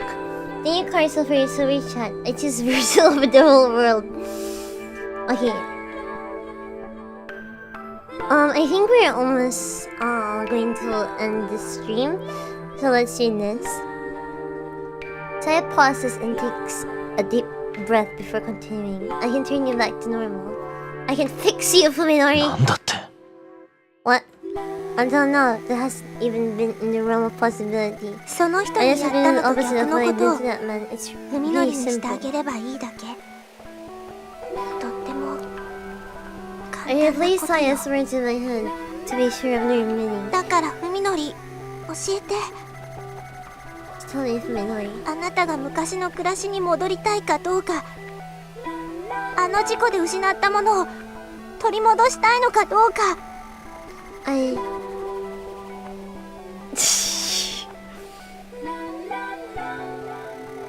What do I choose, bros? Want it all back? Or don't need it anymore? Yeah, save time. Save します。There you go. Oops. How do I save? Where is save?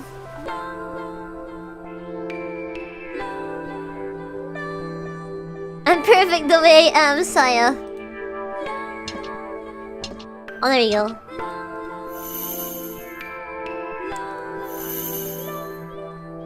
Don't need it anymore. But ending first. First choice muna, okay. Quick load. I want it all back. そりゃもちろん Well, of course, I 戻れる answer っていう real のなら If it's possible to go 元に戻り back, たいと then I want to. I think. I never wondered if there could be any other answer. I stopped dwelling on this question a long time ago. If I'd been asked before I met Saya, I wouldn't have hesitated. But what about now? What does it mean to wish for the past, and what could it do to me and Saya? As soon as these questions occurred to me, my true feelings become unclear. The hard answer I just gave her was lesser than I thought. I took the meds. そうよね。当たり前よね。Penny smiled softly, her expression an unreadable mixture of what seems to be sorrow and relief. Seeing it feels same and suddenly unease, as though after someone wounded her deeply with my careless words. なさや僕は。いいの、ふみのり。もう何も言わないで。Saya silences me with another kiss and thrusts her tongue into my mouth with even greater passion than before. As the sweet softness of her tongue clouds my mind, I begin to feel an urgent need to say what she prevented me from saying, to speak those most important words. さや I can't speak for some reason, and my mind is hazy. My consciousness is slipping away as the euphoria from her kiss spreads to my entire body. So she kisses the people she turns? おやすみなさい。 Sleep well, Minori. Minori. I hear Saya whisper softly from far away. 心配しないで。次に目が覚める時には何もかもが終わっているから。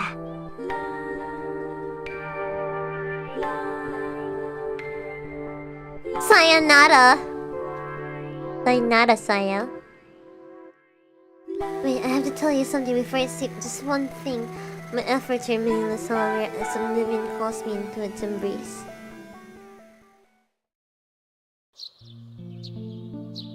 Damn, bro. When I awoke, the first thing that greeted me was a terrible stink. Mr. Shizumi's body was covered in neutralize, and I could smell the rotten stench that you would expect from a corpse. The night had ended, but Saya was nowhere to be seen in the morning light. Aside from the blood-covered floor, the kitchen looked the same as it had before the accident. In the den, however, the colors that had been so soothing the day before now served as a stark reminder of what a distant world I'd been living in. Despite knowing that it would be futile, I wandered the house searching for Saya for almost an hour. I tried in vain to deny reality.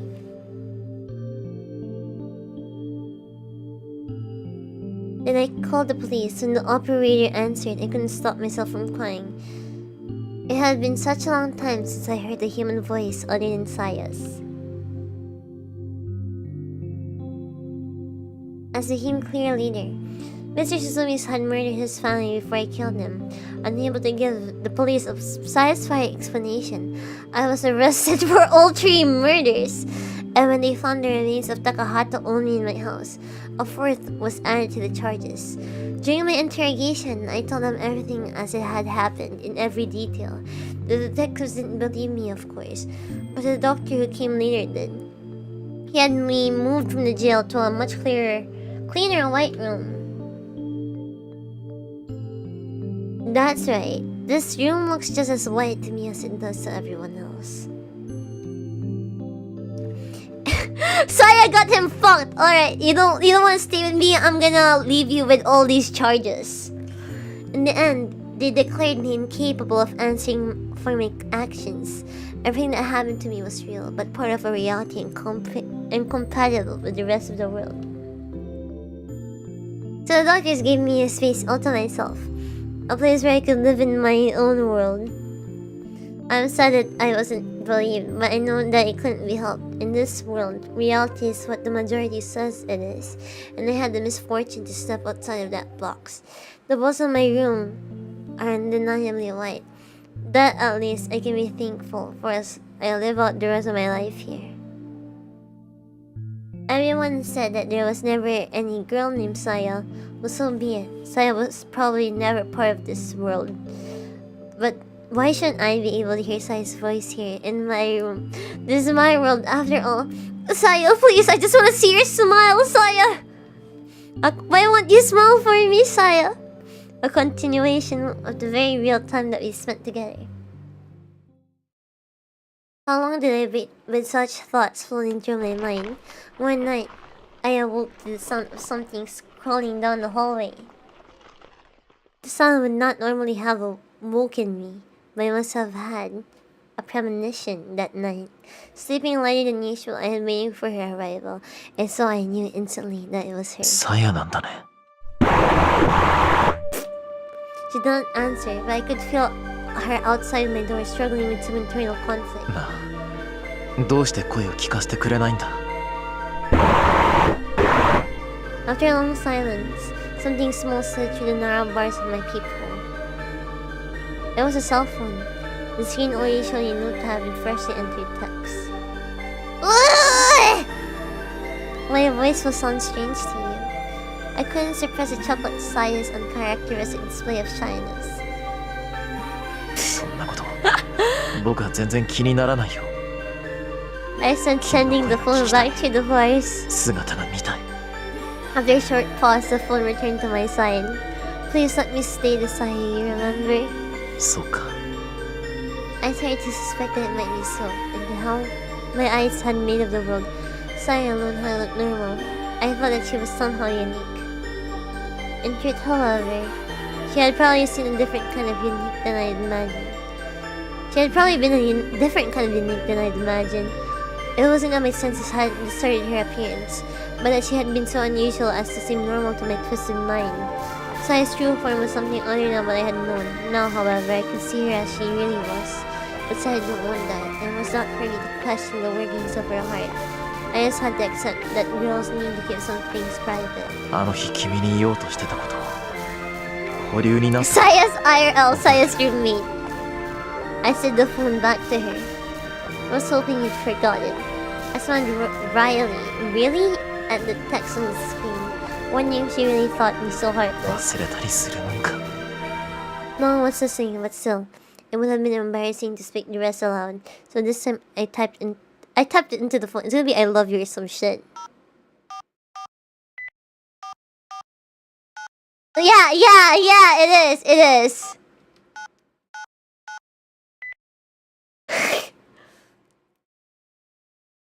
I sent the phone back to the slot.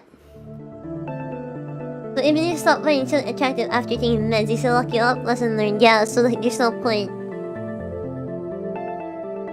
I could sense her trembling outside my door. I couldn't hear her or see her, but still I knew. Saya was crying.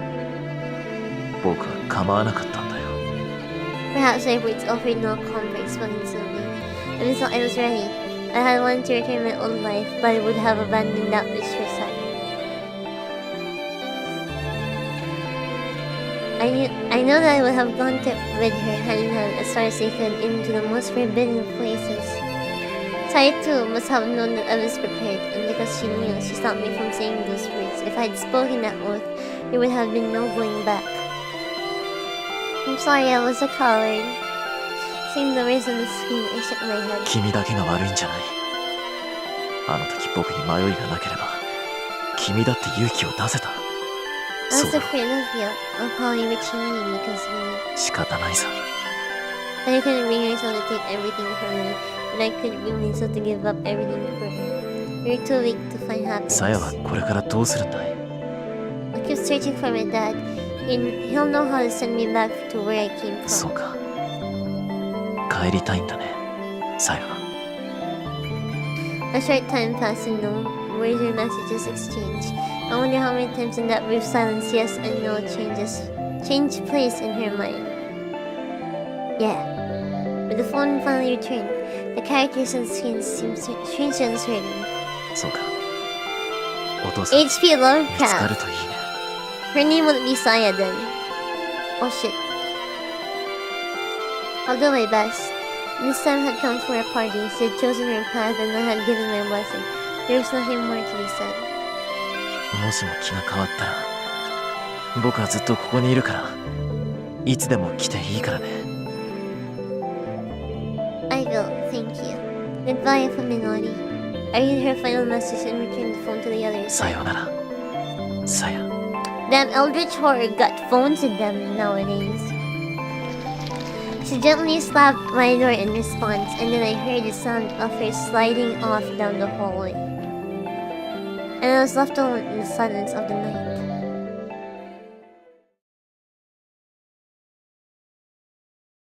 Ever since that day, I have been waiting. Perhaps Saya really did return to where she came from. Perhaps she is still wandering today and looking for her father.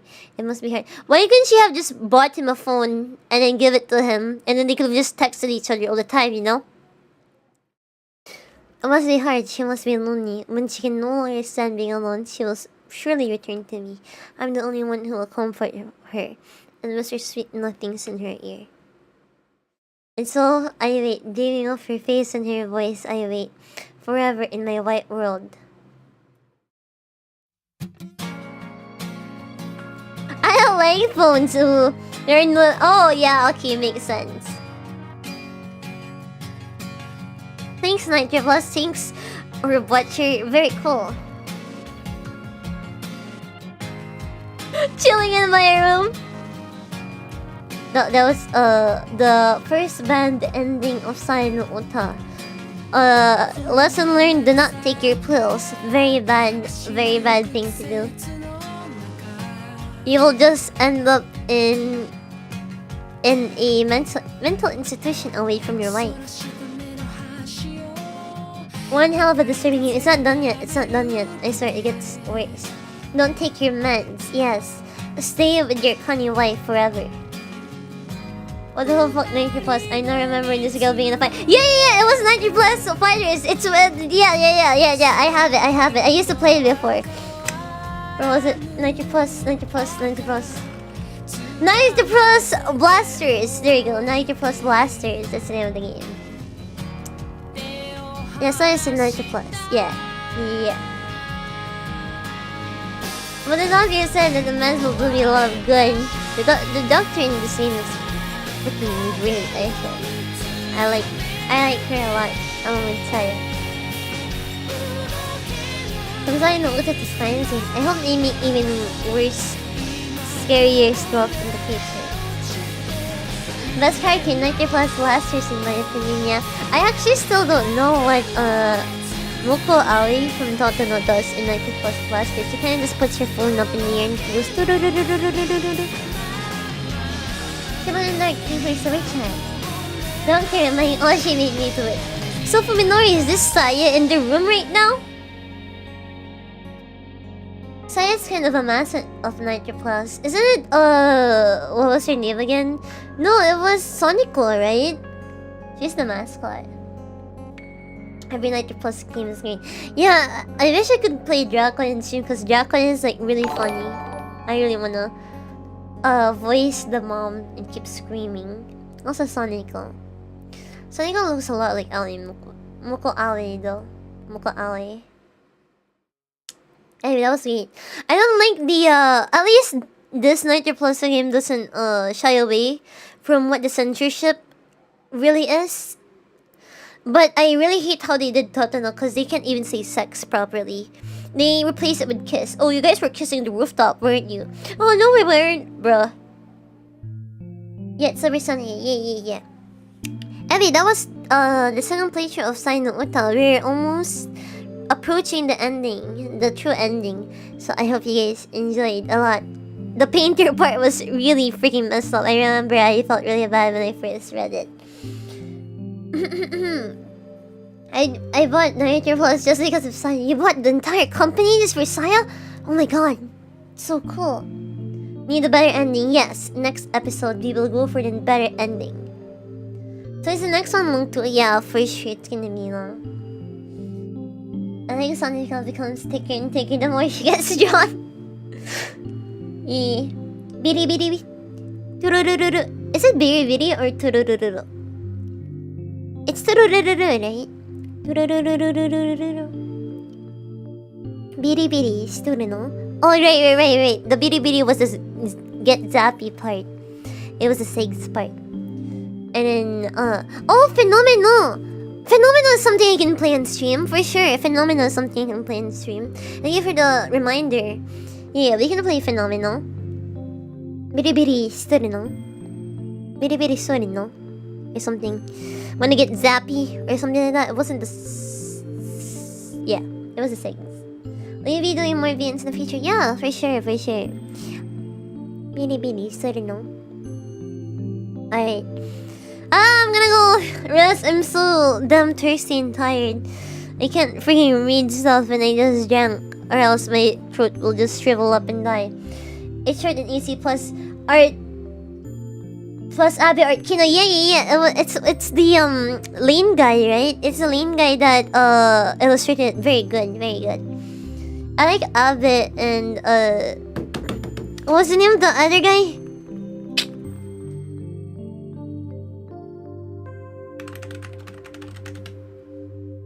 God, I just freaking searched them up earlier, the other day.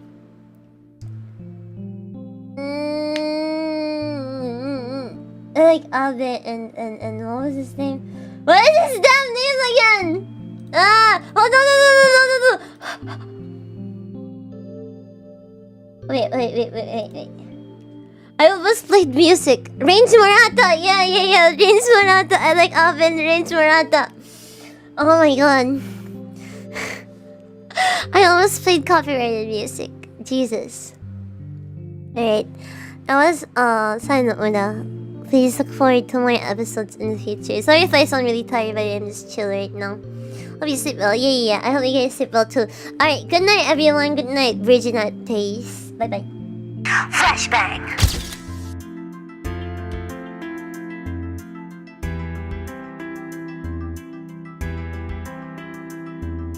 What the hell? I can't open my script. Oh, there we go.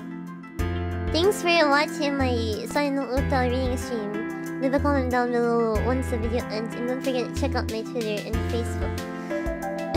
Check out my Twitter and Facebook. Please don't comment over it. Post it. Artificial. Anyway, that's it. See you. I love you all. But good night. Bye. Bye-bye.